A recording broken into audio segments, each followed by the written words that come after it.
Por volta das 10h30 da noite de 7 de março, uma terça-feira, o presidente da República Federativa do Brasil recebeu na residência oficial a visita de Joesley Batista, dono de uma empresa investigada em 5 inquéritos. Naquele encontro, tarde da noite, ao abrir as portas do Palácio do Jaburu, Michel Temer abriu também o caminho para Joesley conseguir o acordo de delação premiada que tanto queria. Porque o empresário tinha com ele um gravador. A conversa de Joesley Batista com o presidente Michel Temer durou cerca de 40 minutos. Em nenhum momento ele parece desconfiar que estava sendo gravado. No pedido de abertura de inquérito, a Procuradoria-Geral da República faz uma análise desse áudio. Michel Temer demonstra preocupação, afirmando: tem que tomar cuidado, é complicado, quando Joesley fala que perdeu contato com o ex-ministro Gedel Vieira Lima. Em seguida, Joesley afirma que tem procurado manter boa relação com o ex-deputado Eduardo Cunha, mesmo após a sua prisão. Temer fala que Cunha pediu a ele que intercedesse no Supremo Tribunal Federal em seu favor. E Temer, então, completa que só tem interlocução com 2 ministros da Corte. Temer prossegue dizendo que Cunha tentou trollar com as perguntas que fez na qualidade de testemunha e confirma a necessidade de boa relação com Eduardo Cunha. Tem que fazer isso, viu? Joesley fala então que a propina está sendo paga todo mês. O áudio tem qualidade baixa. Primeiro dizer assim, estamos juntos aí, se o senhor precisar de mim, viu? Me fala. Eu te ouvi um pouco, presidente. Como é que o senhor está nessa situação toda aí, Eduardo? Não sei o que, O Eduardo resolveu me fustigar, não sei o que. Eu não sei como é que está essa relação. Na defesa do Moro, indeferiu 21 perguntas dele, não tem nada a ver com a defesa dele. Era para me trutar. Eu não fiz nada, eu aqui no Supremo Tribunal Federal. Não só 1, 2, totalidade. E daí, rapaz, eu queria falar assim, muito aqui dentro do possível, eu fiz o máximo que deu ali, zerei tudo, o que tinha de alguma pendência daqui para ali, zerou, tal. Liquidou tudo, e ele foi firme em cima, ele já estava lá, veio, cobrou, eu, pronto, acelerei o passo e tirei da frente. Tem um outro menino, o companheiro dele que está aqui, né? E tá aí que o Gedel sempre estava. Não.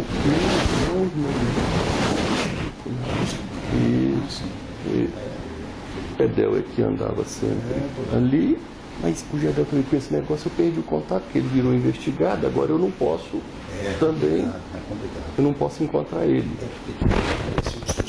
Isso. O negócio dos vazamentos, o telefone lá do Pardo, com o Gedel, volta e meia citava alguma coisa meio tangenciando a nossa, não sei o quê. Eu estou lá me defendendo. Como é que eu mais ou menos dei conta de fazer até agora? Eu estou de bem com o Eduardo. Tem que manter isso. Todo mês também. Eu estou segurando as pontas, estou indo. Esse processo, eu estou meio enrolado aqui, né? No processo, sim. Joesley passa então a contar como vinha tentando interferir nas investigações. E num diálogo com o presidente da República, fala abertamente que vinha usando juízes e procuradores em seu benefício. É investigado, eu não tenho ainda denúncia. Isso, não tenho denúncia. Aqui eu dei conta de um lado do juiz, dá uma segurada, do outro lado do juiz substituto, que é um cara que fica segurando os dois. Ou eu consegui botar uma dor dentro da força-tarefa, que também está me dando informação, e lá que eu estou para dar conta de trocar o procurador que está atrás de mim. Bom, se eu der conta, tem um lado bom e um lado ruim. Com essa gravação na mão, Joesley, que já era alvo da Lava Jato e de outras investigações, bateu a porta do Ministério Público Federal. Foi oferecer uma colaboração premiada aos procuradores e ainda se dispôs a fazer mais gravações. Essa foi a primeira vez que a Lava Jato usou o que a Polícia Federal chama de ação controlada. Quando a polícia deixa, por exemplo, que uma mala cheia de dinheiro de corrupção seja entregue a um destinatário e assim registra a prova do crime. Esse tipo de ação foi feita 7 vezes pela Polícia Federal nessa investigação para comprovar as denúncias trazidas por Joesley Batista. Nessas ações foram distribuídos cerca de 3 milhões de reais em propinas. Na conversa que Joesley gravou no início de março, o presidente Michel Temer revelou ao empresário uma informação que para os investigadores pareceu um vazamento: que o Banco Central iria cortar a taxa de juros básica da economia, a Selic, em 1 ponto percentual. Na primeira reunião do Comitê de Política Econômica do BC, após a conversa, a decisão foi reduzir em 1 ponto percentual a taxa de juros. A economia está bem, vai ter que baixar o juro rápido, porque a expectativa foi muito rápida, né? A reversão da expectativa. Eu estou pensando na já desce mais um, vai descendo responsavelmente. Sim. Pouco tempo. E a juro, você sempre tem que deixar o mercado com a sensação de que foi pouco. O mercado tem que ficar na sensação de que... O Banco Central, em nota, disse que as decisões do Copom são tomadas em reuniões e divulgadas logo em seguida, e que, por isso, não há possibilidade da decisão sobre a taxa de juros ser antecipada a qualquer pessoa. Depois que todos os depoimentos foram colhidos e as provas reunidas, na tarde da quarta-feira, dia 10 de maio, os irmãos Joesley e Wesley Batista entraram no Supremo Tribunal Federal para ter uma reunião no gabinete do ministro Luiz Edson Fachin. Foi quando a delação de Joesley foi homologada, se tornou uma prova e pôde ser usada em uma operação policial. Diante das provas, o Procurador-Geral da República, Rodrigo Janot, pediu a abertura de inquérito contra o presidente Michel Temer. E no início da tarde, o ministro Fachin autorizou o início das investigações contra Temer. Com essa decisão, o presidente Michel Temer passa a ser formalmente como buscas e apreensões e depoimentos, inclusive de Temer. Você vai ver agora o caminho do dinheiro da corrupção. As informações se baseiam na delação do empresário Joesley Batista e nas operações controladas que a Polícia Federal fez a pedido do Ministério Público. Foi em Brasília que o empresário Joesley Batista pediu a intervenção do presidente Michel Temer para resolver uma pendência entre a Petrobras e uma usina termoelétrica do grupo JIF. Segundo a reportagem do jornal O Globo, Joesley disse que o grupo estava perdendo 1 milhão por dia com a política de preços da Petrobras. Os detalhes do valor e dos pagamentos da propina foram feitos em São Paulo, nesse café da Zona Sul.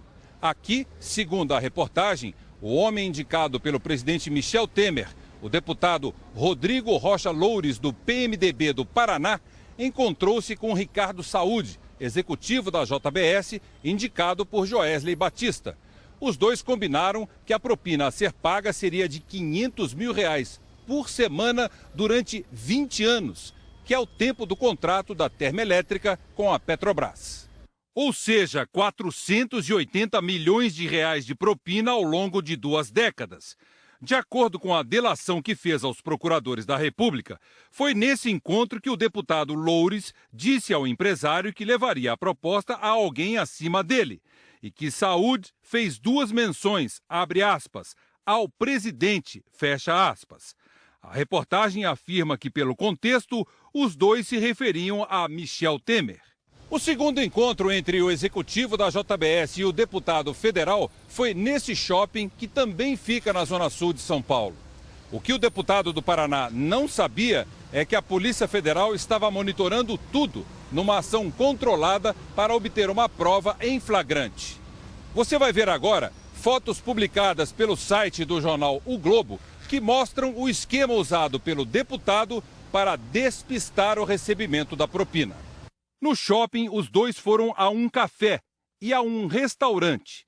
Meia hora depois, eles se encontraram no estacionamento do shopping. Os R$500 mil do primeiro pagamento da propina combinada estavam numa mala no carro de Ricardo Saúde. De acordo com a reportagem, o deputado Loures não pega o dinheiro no estacionamento e pede para que eles sigam para outro restaurante. As andanças do deputado e do executivo da JBS terminaram aqui nessa pizzaria na região dos Jardins. O restaurante fica perto da casa dos pais do deputado, onde ele estava hospedado. E foi aqui que ele finalmente botou as mãos nos R$500 mil. Veja nas fotos. O deputado Rodrigo Rocha Loures entra na pizzaria sem nenhuma mala. Quando sai, ele aparece segurando uma mala. Os números de série das notas do dinheiro da propina tinham sido informados aos procuradores da República e a mala estava com um chip para a Polícia Federal rastrear o caminho do dinheiro. Ainda não foi divulgado onde os R$500 mil foram parar. O mesmo tipo de ação foi usado pela Polícia Federal para monitorar as negociações de propina envolvendo o senador Aécio Neves, do PSDB de Minas Gerais. No dia 24 de março deste ano, o senador encontrou-se com o empresário Joesley Batista neste hotel de luxo aqui em São Paulo para combinar como seria a entrega dos R$2 milhões pedidos por Aécio. Segundo a reportagem de O Globo, Aécio indicou o primo Frederico Pacheco de Medeiros para receber o dinheiro do executivo da JBS, Ricardo Saúde. Foram 4 entregas de R$500 mil cada uma. No site do jornal O Globo, o jornalista Lauro Jardim publicou as imagens da entrega da primeira remessa ao primo de Aécio na sede da empresa JBS em São Paulo. Nesse encontro, no dia 12 de abril, Ricardo Saúde entregou para Frederico uma mala com R$500 mil. Nessa imagem, o primo de Aécio conta o dinheiro, coloca um maço na bolsa e deixa o restante na mala. O segundo encontro, no dia 19 de abril, também foi registrado pela Polícia Federal, quando o primo de Aécio recebeu mais R$500 mil. Nesse mesmo dia, Frederico repassou a mochila com o dinheiro ali mesmo, no estacionamento da JBS, para Menderson Souza Lima, secretário parlamentar do senador Zezé Perrella, do PMDB de Minas. Ainda de acordo com o jornal O Globo, o assessor fez 3 viagens de carro para levar o dinheiro para Belo Horizonte, sempre seguido pela Polícia Federal. A PF também monitorou e gravou imagens de pelo menos uma entrega de R$400 mil para Roberta Funaro, irmã do doleiro Lúcio Funaro, que é ligado ao ex-presidente da Câmara dos Deputados, Eduardo Cunha. Joesley Batista disse na delação que o dinheiro era para comprar o silêncio de Funaro e de Cunha. Roberta foi presa hoje em São Paulo pela Polícia Federal. A defesa de Lúcio Funaro e da irmã dele, Roberta, disse que aguarda mais informações sobre os acontecimentos para se manifestar. Um dos principais pontos da delação de Joesley Batista se refere à mesada dada pelo dono da JBS a Eduardo Cunha. O ex-deputado foi condenado na Lava Jato e está preso em Curitiba. Cunha teve a prisão decretada na operação de hoje e recebeu o mandado dentro de uma penitenciária na região de Curitiba, onde está preso desde outubro do ano passado. Dessa vez, ele é suspeito de receber propina para não fazer revelações que comprometessem o governo. Foi o juiz Sérgio Moro quem concedeu o primeiro mandado que levou Eduardo Cunha para a prisão preventiva. E 5 meses depois, ao condenar o ex-deputado do PMDB a uma pena de 15 anos por corrupção, lavagem de dinheiro e evasão de divisas, Sérgio Moro defendeu a necessidade de manter Eduardo Cunha preso preventivamente. Moro ressaltou que, mesmo na prisão, Cunha não abandonou o modus operandi de extorquir dinheiro, ameaçar e intimidar pessoas. E apontou como um dos alvos de intimidação o presidente Michel Temer. Moro afirmou que, para tanto, Cunha utilizou o próprio processo judicial e se referiu à parte das perguntas que a defesa do ex-deputado dirigiu por escrito a Michel Temer, testemunha de defesa no processo. O juiz afirmou que Cunha buscou provocar alguma espécie de intervenção indevida da parte do presidente e em seu próprio favor. No último sábado, num evento em Londres, Moro voltou a defender o uso da prisão preventiva como meio de interromper a prática de crimes em série. Não defendo nada diferente da aplicação ortodoxa da lei processual penal. E essa lei diz o seguinte: a prisão preventiva é excepcional. Não obstante, a nossa lei processual penal também permite que o juiz, eventualmente, adote esse regime drástico da prisão preventiva com objetivos previstos em lei. Então, por exemplo, proteger a investigação criminal, Veja, nós temos um ex-presidente da Câmara condenado e preso. Um ex-presidente da Câmara. O grau de contaminação das instituições realmente foi profundo. Também é prevista na legislação processual penal que o juiz possa decretar a prisão preventiva para interromper um ciclo deletivo, para interromper uma prática serial desses crimes. O advogado de Eduardo Cunha, Marlos Arnes, anunciou que vai deixar a defesa do ex-deputado. Pessoas próximas ao caso afirmaram que o advogado teria ficado surpreso com as citações de que Cunha recebeu dinheiro já preso em Curitiba. O advogado Ticiano Figueiredo, que defende Eduardo Cunha, negou que o cliente tenha recebido qualquer vantagem para ficar calado sobre supostas... No pronunciamento hoje à tarde, o presidente Michel Temer foi enfático ao afirmar que não renunciará. Mas no Congresso, a possibilidade de Temer deixar o cargo é discutida. O repórter Marcos Lozecan mostra agora como seria o processo de sucessão caso, de algum modo, a presidência da República fique vaga.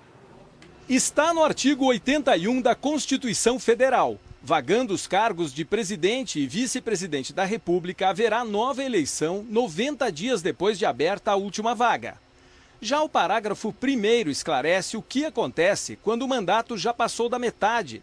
É o caso do presidente Michel Temer.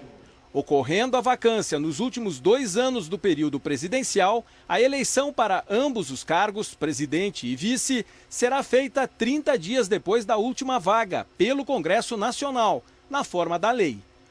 O parágrafo 2º determina o prazo do mandato de quem for eleito nessas circunstâncias.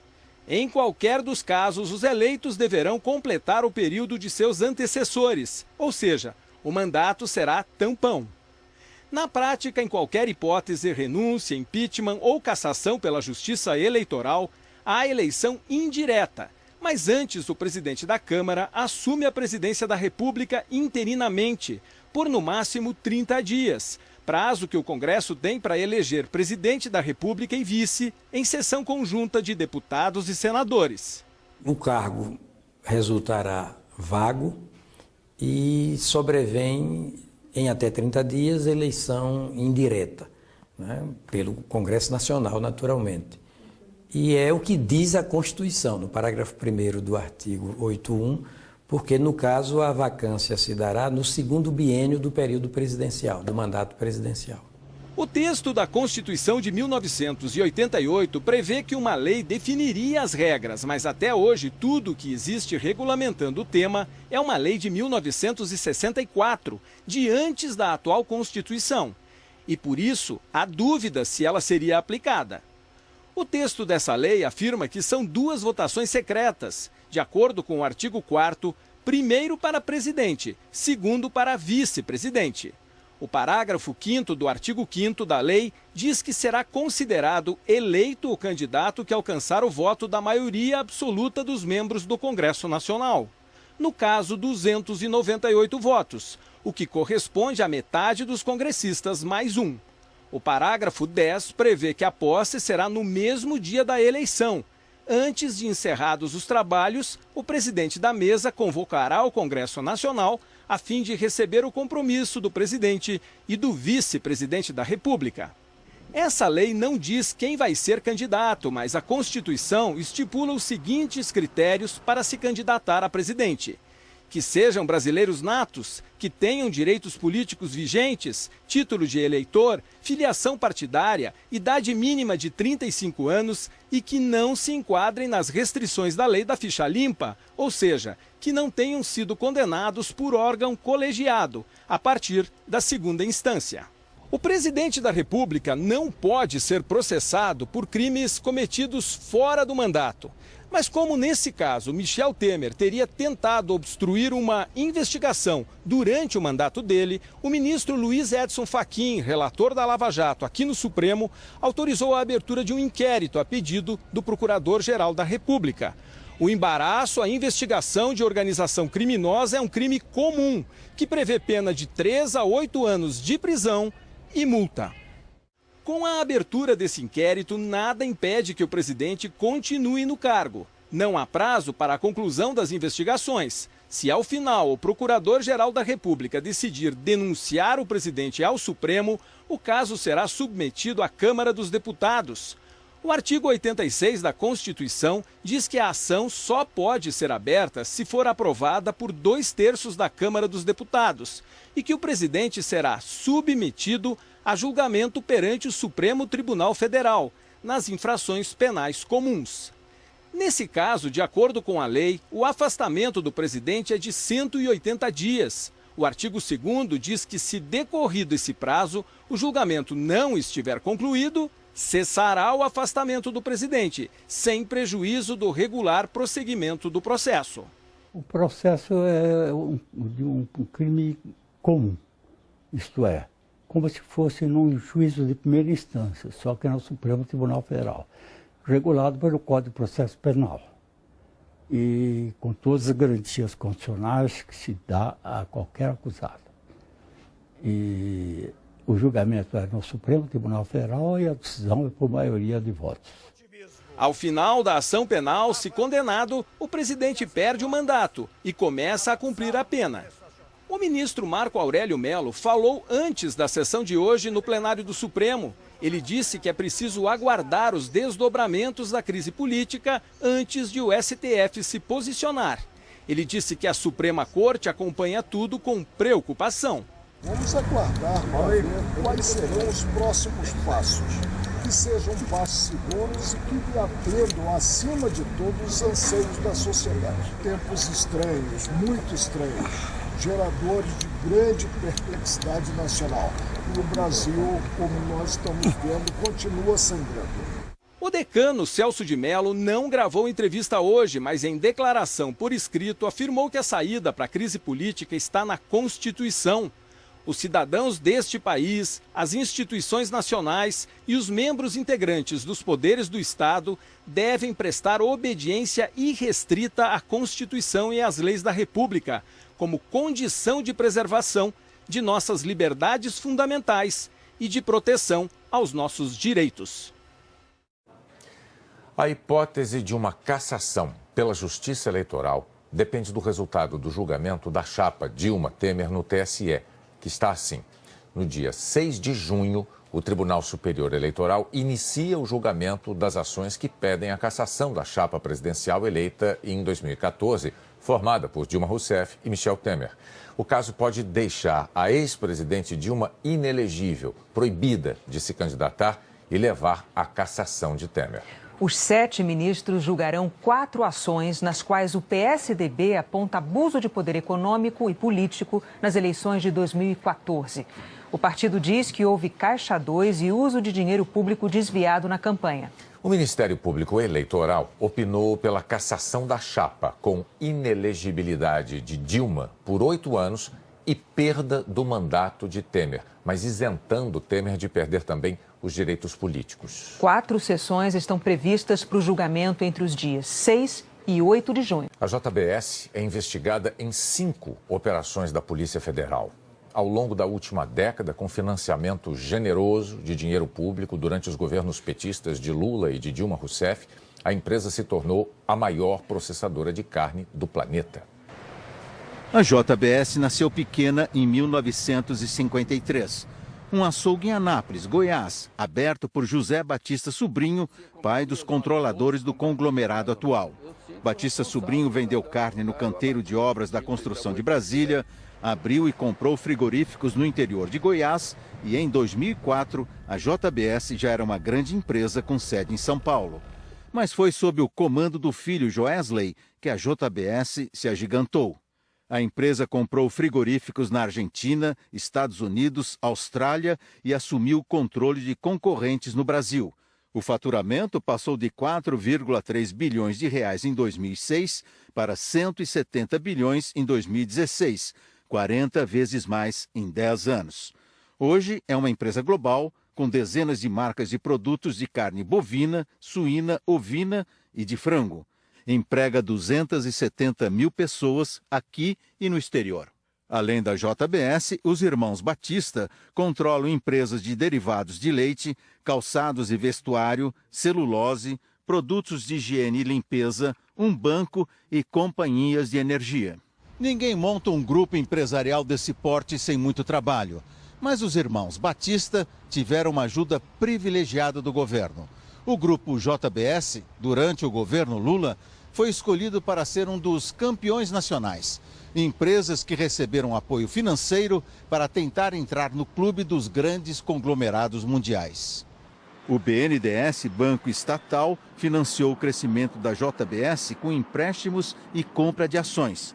Com o dinheiro, a empresa expandiu os negócios no exterior. Os investimentos vultosos de um banco público numa empresa privada gerou críticas de analistas do mercado. Lá para 2011 a empresa não estava bem, estava com dificuldade de pagar suas dívidas e o BNDES concordou em transformar parte dessa dívida em mais participação acionária. Então o BNDES ficou um grande acionista da empresa, né, numa operação que essencialmente foi algum tipo de resgate, porque ela não estava realmente indo bem ou com condições de pagar as dívidas. Ela cresceu e se alavancou muito. A suspeita de fraude e irregularidades nas negociações levou a Polícia Federal a deflagrar na semana passada a Operação Bullish, que investiga contratos de 8 bilhões de reais de uma subsidiária do banco com a JBS. Outra operação da Polícia Federal, a Greenfield, apura um suposto uso irregular de dinheiro de fundos de pensão para a JBS. A empresa é investigada em outras 3 operações. A Sepsis, que apura a liberação de recursos do Fundo de Investimentos do FGTS mediante propina, a Operação Cui Buono, que investiga fraudes na liberação de créditos junto à Caixa Econômica Federal, e na Operação Carne Fraca, um funcionário da companhia é suspeito de pagar propina para a liberação de certificados sanitários. Hoje, a Polícia Federal cumpriu mandados de busca e apreensão para apurar a suspeita de pagamento de propina num processo do CAD, o Conselho Administrativo de Defesa Econômica, que estava decidindo uma disputa entre a Petrobras e o grupo JBS sobre o preço do gás natural. O aumento do faturamento do grupo foi acompanhado por uma aproximação do poder político, principalmente através de financiamento de campanhas eleitorais. As doações começaram pequenas, R$200 mil em 2002 e chegaram a mais de 366 milhões para 24 partidos em 2014. Em meio às acusações, os irmãos Batista iniciaram um processo de divisão do grupo e parte importante do negócio ficará fora do Brasil. Eles criaram a subsidiária JBS Foods International, que deve reunir todos os negócios da JBS no exterior. A JBS declarou que todo o investimento do BNDES na empresa respeitou a legislação vigente. O BNDES afirmou que constituiu uma comissão interna para avaliar as operações com a JBS. 2 dos principais personagens da denúncia que provocou essa grave crise política ainda estão nos Estados Unidos. Joesley Batista, dono da JBS, e o deputado Rodrigo Rocha Loures, do PMDB do Paraná, que já está voltando ao Brasil. Joesley Batista é proprietário de um apartamento na famosa Quinta Avenida, em Nova York, há 2 anos. Na noite de ontem, os porteiros informaram que ele e a família deixaram o imóvel levando as malas. Nós chegamos a bater na porta do apartamento, mas não conseguimos conversar com ninguém. O irmão mais velho, José Batista Júnior, que não está envolvido na delação, saiu de carro, mas não falou com a imprensa. Hoje nós fomos a um segundo endereço a 1 quadra desse apartamento, um hotel residência de luxo onde Joesley estaria hospedado. Nós tentamos, mas não conseguimos contato. Mais cedo, um assessor da família disse que Joesley viajou para outro estado americano. A maior expansão da empresa dos irmãos Batista no exterior se deu nos Estados Unidos. A JBS se especializou em comprar e recuperar frigoríficos americanos em dificuldades. Ao todo, já são 65 unidades espalhadas pelo país. Graças a esse crescimento acelerado, os irmãos Wesley e Joesley pretendiam fazer uma operação de abertura de capital da JBS aqui na Bolsa de Valores de Nova York, ainda no primeiro semestre. Eles teriam procurado uma firma de advocacia americana para negociar com o Departamento de Justiça um acordo de leniência que permitisse manter as operações da empresa no mercado americano. Outra peça-chave do escândalo que está em Nova York é o deputado federal Rodrigo Rocha Loures, do PMDB do Paraná. O ministro Edson Fachin, relator da Lava Jato no Supremo Tribunal Federal, negou hoje o pedido de prisão do deputado, mas determinou o afastamento dele das funções parlamentares.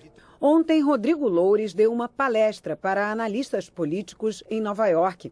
Hoje à noite, nossa equipe encontrou o deputado no aeroporto JFK, quando ele se preparava para voltar ao Brasil. O senhor só poderia falar alguma coisa sobre o presidente? Se esse dinheiro foi mesmo a mando do presidente Temer? Falarei no Brasil.